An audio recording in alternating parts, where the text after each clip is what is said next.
Alright, Shalom. First and foremost, I would like to give all praises, honor, and glory unto the Heavenly Father and His only begotten Son, Yahweh, by Hashem Yahushai, by Hashem Hakodash, the bonus of the apostles and others that removed stone who were well and taught us this 100% truth. Alright, much peace and blessings be unto you, whole food like out there, pushing out this word of thought, truth, and sincerity. To all you, I can say Shalom.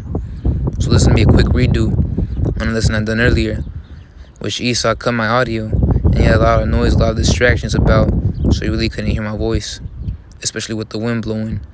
But I was going back into the basics on the subject matter of who is Esau Edom, and this video is really aimed towards the newer occupantist thing who don't know in depth on who Esau Edom is. Alright, and just for the occupants as well who want to stay sharpened, so they want to review this video. But I'm going to start from the book of Genesis, the 25th chapter, verse 21, and it's like verse 21, and it reads, "And Isaac entreated the Lord for his wife because she was barren," which that word barren meaning she can't receive kids, because the Lord could do as he pleases, man. You know, there's countless times where he had barren wives which prayed to the Lord and then they conceived children. So it goes on to say, "And the Lord was entreated of him, and Rebekah his wife conceived, and the children struggled together within her because she had twins. And she said, If it be so, why am I thus? And she went to inquire of the Lord," which that word inquire means to seek and ask. "And the Lord said unto her, Two nations are in thy womb," which it started off right there. You should only put your focus on two nations right now, which are the nation of Israel and the nation of Edom. All right, to hell with the other heathen nations. All right, you can forget about them; they're unimportant, and that's honestly how the Lord looks at them: unimportant and just moving to the side. They're really nothing. And to prove that is the book of Isaiah, the 40th chapter, verse 17, and it reads, "All nations before him are as nothing, and they are counted to him less than nothing in vanity." Or I wish the heathen, they try and use this against us how they can. They kind of attack the scriptures and say that the Lord, thinks of every single nation, including the nation of Israel, as nothing, which that ain't the case. All right, that's really off because, the scriptures say that we're the apple of the Lord's eye, and that's in the book of Zechariah, the first chapter, if I'm not mistaken. And also the Lord chose us above all people to be a special people unto himself. So to say that we're as nothing to him is really off, man. And it's against the scriptures as well, because there's nowhere in the scriptures where it says that the nation of Israel is nothing unto the Lord. All right, but that's for another time anyways, another lesson anyways. Going back to the book of Genesis, the 25th chapter, verse 23, and it reads, "And the two manner of people shall be separated from thy bowels, and the one people shall be stronger than the other people." All right, so keep that in mind. "And the elder shall serve the younger," also keep that in mind. "And when her days to be delivered were fulfilled, behold, there were twins in her womb. And the first came out red like an hairy garment, all over like an hairy garment. And they called his name Esau," which that word Esau, if I'm not mistaken, is Ashaya, which means, actually, let me get that on the blue letter. Salakiakim. So that word Esau in the Hebrew is, Aishaya, which means hairy. And so the point right there is that, and it first came out red. So verse 26, "And after that came his brother out, and his hand took hold on Esau's heel, and his name was called Jacob. And Isaac was 60 years old when she bare them." All right, so going back to 25, it says, "And the first came out red, all over like an hairy garment, and they called his name Esau." All right, so you have to realize that back in the ancient world, all nations were dark skinned. All right, Isaac was a dark skin, Rebekah was a dark skin, Jacob was a dark skin, but Esau was the only one that came out red. All right, but that goes back to the curse that the Lord placed upon Cain, because the scriptures prove reincarnation. So Esau was really Cain, but that's for another lesson right there.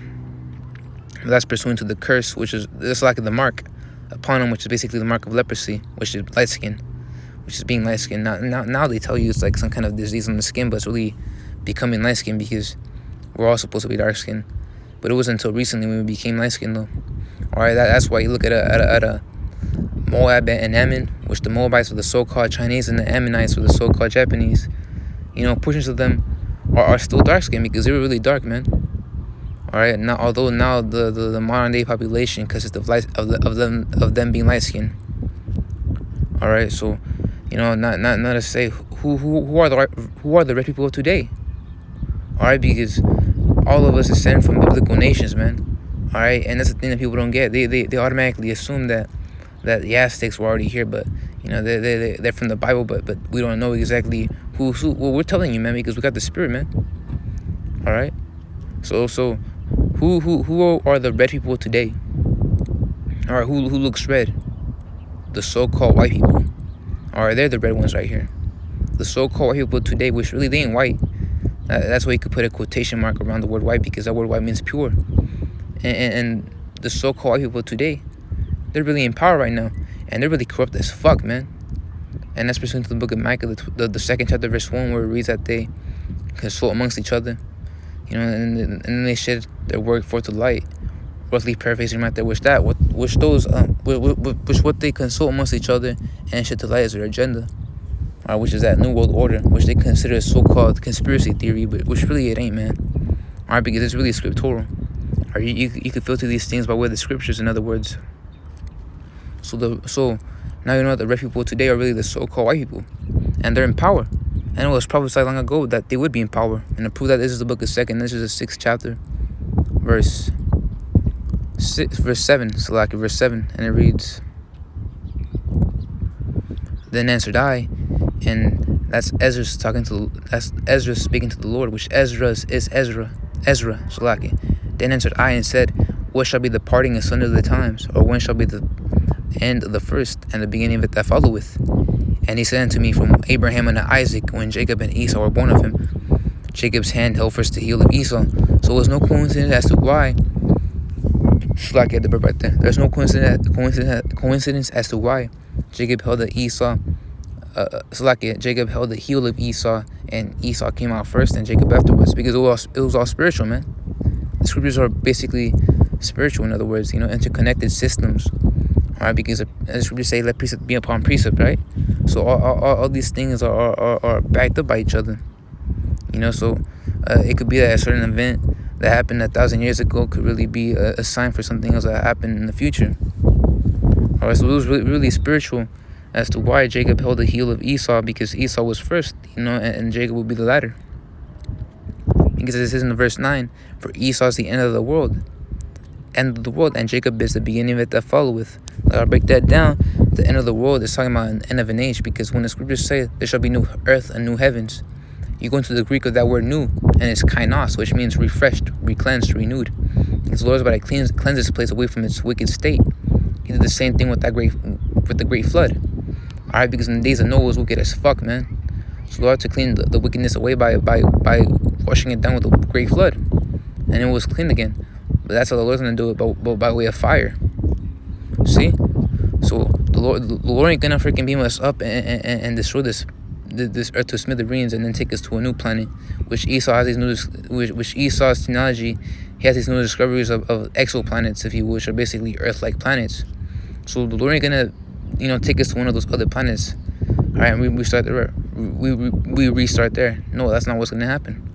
The Lord's gonna, you know, cleanse this earth by way of fire. That's what it means by new heavens and new earth. So for Esau's the end of the world, and Jacob is the beginning that followeth, because Edom is falling down to the ground, which Esau is Edom. Or Esau's Edom, same person, same nationality, but different names. And to prove that is the book of Genesis, the 36th chapter, verse 8. And it reads, "Thus dwelt Esau in Mount Seir." Esau's Edom. And the reason why it says Esau dwelt in Mount Seir was because, you know, the whole history revolves around them dwelling in the mountains. All right, because they're cave dwellers, they're cavemen. All right, that's why Esau in power right now. He came up with that evolution theory, talking about how we descend from cavemen. He's talking about his history, all right, twisted up and mad of lies. But he's really a caveman, man. He's really the true caveman, because he dwelt in Mount Seir. He dwelt in Mount Petra. All right, he dwelt in the Caucasus region back in the day, and that's where you when you fill out a form, it tells you to fill out your mark your race / ethnicity, and the first type you see is Caucasian, because they come from there, and hence the term Caucasoid. You know, because they dwell in the Caucasus region, man. They dwell in the Caucasus Mountains.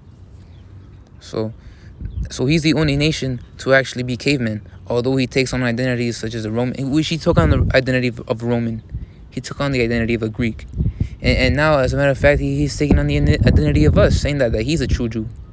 All right, which is you know, The Lord's gonna destroy him for that, man. The Lord's gonna destroy him for that. So because his true history is really him being a caveman, all right, a goddamned ape. That's the little Esau on Mount Seir. Esau's Edom, all right, and the blue letter, that the name Esau. So like the name Edom in the Hebrew is Adawam, which means red. Adawam, which means red.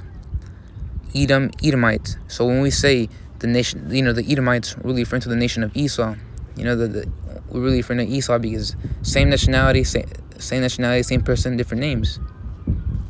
So now going back to 2 this is the 6th chapter. Verse 9, it says, for Esau's the end of the world, and these Edomites are in power at the latter end. Esau's the end of the world, and Jacob is the beginning of it that followeth. So, and how do we know we're at the end? Because of these prophecies that are coming into play. Because these plagues are really hitting America. As you see, America is not economically thriving as it once was. This being a land of traffic. And to prove that is the book of Romans, the 13th chapter, verse 11. And it reads, and then knowing the time, that now it is a high time to wake out of sleep. Yeah, and now sleep being this mindset that you get raised up with, that you get groomed with in this place. With the philosophy that you could be whatever you want, you could do whatever you want, with the transracialism, you could serve whatever God you want and whatnot. That's only in America, man. So that's the mindset you want to detach from. That knowing it is high time to wake out of sleep, for now is our salvation nearer than when we believed. Yeah, it's nearer than when we believed. All right, because by way of all these prophecies coming into play, we understand that Yahweh could come within this year, which Lord will that happens, man. All right, because fuck this bitch, man. Fuck America, fuck Esau, man. The hell with this place. Which I don't want to this video doesn't get taken down, because there's certain things that you say that Esau gets butthurt at, because this truth really exposes him, man. So that's what it means by end of the world, and Esau's in power right now, and the end of the world. And another piece to prove that is the book of Job, the 9th chapter, verse 24. Job, the 9th chapter, verse 24, and it reads, the earth is given into the hand of the wicked. He covereth the faces of the judges thereof. If not, wherein who is he? Yeah, the earth is given into the hand of the wicked, which that wicked is another title for the nation of Edom. And to prove that is the book of Malachi, the 1st chapter. All right, the book of Malachi, the 1st chapter, verse 4, and it reads, whereas it's like in verse 1, the burden of the word of the Lord to Israel by Malachi, I have loved you, saith the Lord. Yet ye say, wherein hast thou loved us? Was not Esau Jacob's brother, saith the Lord? Yet I love Jacob. See, and so again, proving the point that the Lord has a special love for the nation of Israel. So you can't say that we're nothing into him. All right, when this whole world was created for our sakes, this is in the book of 2 this is the 7th chapter. So verse 2, so like verse 3, and I hated Esau. All right, so to say that the Lord loves all and doesn't hate is off, man. All right, that's a plantation Christianity doctrine which Esau brought our people, man. All right, where he taught that the Lord was really white and that he's a top nation and whatnot, he's an Israelite and blah blah blah, this blase and blah that. This damn devil was gonna get destroyed for that, man. And I hated Esau, and laid his mountains and his heritage waste for the dragons of the wilderness. All right, that doesn't happen by way of the ancient Roman Empire, and it will happen again within this year, we believe. All right, because America is really when America was established, that was basically the revival of the ancient Roman Empire. Hence why we call America the revived Roman Empire, because it follows in the same footsteps, the same guidelines as it did in the former. All right, because he revived the system. All right, it's like the image, which is that system, and he wants to further his agenda by with that new world order. But that's for another lesson. Verse 4, whereas Edom saith, we are impoverished. With that word impoverished means to make poor. All right, and if you know the history, what happened was that back in the ancient Roman Empire, there was a split. So you had a Western Roman Empire and the Eastern Roman Empire. The Western Roman Empire fell, and the Eastern Roman Empire, got changed into the Byzantine Empire, which the Byzantium or Byzantine Empire was ruled by Jake. Again, for another lesson. But that's when Esau fell. What happened was that he was bound, within Europe, not having power until the 1400s. And they came back into power by way of the Renaissance, which was, I believe, it was in the 1400s or 1500s. But then he came over to the Americas, and then he built America. That's why it says, but we will return and build the desolate places, because Esau has a mentality that he could continue on forever because he's a prideful person. And that was in the book of Habakkuk, the 2nd chapter, verse 5, where it says, although he transgressed with wine, roughly paraphrasing right here, he is a proud man, because he's really proud. So, but we will return and build the desolate places, and he did that, man. Or he rebuilt his kingdom once again. Thus saith the Lord of hosts, they shall because the Lord, whatever the word the Lord says, the word of the Lord, it will come to pass. Or it will come to pass. So I was gonna say, they shall build, but I will throw down. And they are building. You always see in the cities, you always see these constant communities being built by Esau, Edom. Alright, because Esau thinks that he could thrive, although he's economically falling down, man. Alright, as a matter of fact, if I'm not mistaken, it was recently that over there in New Orleans, you had one of those skyscrapers that fell down. They were building a skyscraper, but it fell down. So that's what it means by they shall build, but I will throw down. And they shall call them the border of wickedness. See, another title for the nation of Edom, which is Esau, is the border of wickedness, so the wicked.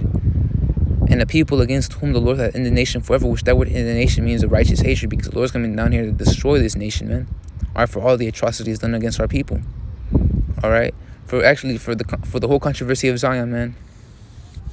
So, again, a nod back to Genesis, Job, the 9th chapter, verse 24, which I'm going to bring that out again. It reads, the earth is given to the hand of the wicked. He covereth the faces of the judges thereof, if not one who will see. So, again, these scriptures are spiritual. They're really interconnected, if you will. Because these are all precepts that are in line with each other. But now, I'm going to end it off in the book of, to prove that the earth is given to the hand of the wicked. I'm gonna end it off in the book of Genesis, the 27th chapter, verse 37, and it reads actually verse 34, and when verse 36, and he said, is not he rightly named Jacob, for he has supplanted me these 2 times, which, if I'm not mistaken, that word Jacob, the name Jacob, really means supplanter. He took away my birthright, and behold, now he hath taken away my blessing. Yeah, and took away my birthright, and that was when he wanted to eat the pottage, and that was really ironically where he got his name changed to Edom. So it was going to say, behold, now he hath taken away my blessing, and he has said, hast thou not reserved a blessing for me? And Isaac, which, for another lesson, Isaac is really the old form of Yahushua, because reincarnation is a thing. So it goes on to say, and Isaac answered and said unto Esau, behold, I have made him thy lord, and all his brethren have I given to him for servants. See, because Esau was meant to serve us. That's how the Lord ordained it. The nation of Israel shall be the master. So, and with corn and wine have I sustained them, and what shall I do unto thee, my son? And Esau said unto his father, hast thou but one blessing, my father? Bless me, even me also, my father. And Esau lifted up his voice and wept. And Isaac his father answered and said unto him, behold, thy dwelling shall be the fatness of the earth. His dwelling shall be the fatness of the earth, man, and the dew of heaven from above. And to prove that, all right, you got this damn devil walking about, man. All right, he's everywhere. He's not only in Europe, he's also in America. And if he's not in America, he's not in South America. All right, because you have these Dutch colonies back in South America, so he goes over there. But you also got him in South Africa, all right, over there, the Middle East. Or he's in China, Australia. He's all over the place, man. Greenland, Antarctica. See, so it was really the blessing it was really the blessing that proves it all. That his dwelling shall be the fatness of the earth, which that fatness means a whole big old plot of land, right? Grasping the whole globe, if you will. And by thy sword shalt thou live. So more evidence proving that the so-called white man, or self-proclaimed white man, which are really red people, which are really to prove that they're really the Edomites. One thing in America is that so-called patriotic spirits, the patriots, so-called patriots, which are really Edomites anyways, what they uphold is a Second Amendment. And if you go to a different country, they stereotypically label America as the gun country, if you will, because America prides itself in guns. All right, they glorify owning guns. All right, that's where you get the shooter drama in these films and in these video games. And what's the one popular thing that people like to watch and play? Shooters. All right, because that gun is a modern day sword. The scriptures deal with ancient terminology because you're not going to have, Habakkuk, and you're not going to have the Lord tell Habakkuk saying that, all right, there shall be a heathen nation that shall, the heathen nation shall use a weapon known as a gun. All right, because the English language wasn't even invented close to that, man. It wasn't even, close to being invented near that time. All right, so and by thy sword shalt thou live, because you have to really have the spirit to understand the scriptures, man. So that's really ancient terminology for the sword. And by thy sword shalt thou live, and shalt serve thy brother. And that happened during the times of King David when he established garrisons in the book of, it's like in the land of Edom. You can read about that in the book of Samuel, 1 Samuel, the 8th chapter, verse 14, if I'm not mistaken. But it goes on to say, and it shall come to pass when thou shalt have the dominion that thou shalt break his yoke from out thy neck. And that happened, I forget one of those kings, after Solomon. And it goes on to say, and Esau hated Jacob because of the blessing wherewith his father blessed him. And Esau said in his heart, which that word heart goes back to the Hebrew word lab, which means mind. Lab, which means mind. And it says, a day is a mourning for my father at hand, and one that slay my brother Jacob. And that's where actually, to even go deeper, it goes before that, because the Lord ordained two nations to hate each other with perpetual hatred. So Esau has a perpetual hatred upon our people, man, and likewise we do them. It's all through the spirit, man. And that's why, you go up to certain Akim, man, and they say that they just hated Esau off the bat, even before this truth. All right, because it's that perpetual hatred, the spirits, And actually, the end of this is the book of Ezekiel, the 35th chapter, verse 5, if I'm not mistaken, or 7. Oh, verse 5. It reads, because thou hast had a perpetual hatred, and hast shed the blood of the children of Israel by the force of the sword in the time of their calamity, in the time that their iniquity had an end, which is during the hardcore bondage, because he forwarded it. And those in the punishment for that, for the controversy of Zion. So right there's a quick lesson on who Esau Edom really is, which is the so-called white man of today. With that being said, this video was edifying. Lord will continue to push. I want to give all praises, honor, and glory to the Heavenly Father and His only begotten Son Yahweh, Bahashem Yahushai, Bahashem Rachakodash, the bonus of the apostles and others like Millstone who wrote well and taught us this 100% truth. Much peace and blessings be unto you all who like that to push not this word of thought, truth, and sincerity. To all you Akim say Shalom. Abad Babal DTA soon. Lord will out this be, and Shalom. Until the next one.